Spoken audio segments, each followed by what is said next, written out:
गुजरात की सरजमीन तो भारत में वो अनमोल सरजमीन है कि शाह आलम बीमार हो जाए तो हुजूर उनकी शक्ल में पढ़ाने आ जाए। सुभान अल्लाह। ये पूरी दुनिया में किसी को ये शर्फ नहीं मिला, सिर्फ गुजरात को ये मिला है। सुभान अल्लाह। गुजरात को मिला है। और गुजरातियों एक बात और तुमको बता दूं, हजरत शाह आलम बीमार थे, अपने घर में सोच रहे थे बच्चों का नुकसान हो रहा है। ये आज के उलमा को दर्स दे रहा है शाह आलम का ये पैगाम।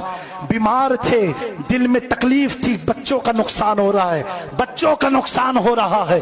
इसी तकलीफ में हफ्ते बीत गए और बीतने के बाद जब दरसगाह में पहुंचे यानी क्लासरूम में आए, अपनी मसनद पर खटिए पर बैठे और बच्चे से कहा बेटा पढ़ना शुरू करो। तो बच्चे 10 दिन आगे का सबक सुनाने लगे।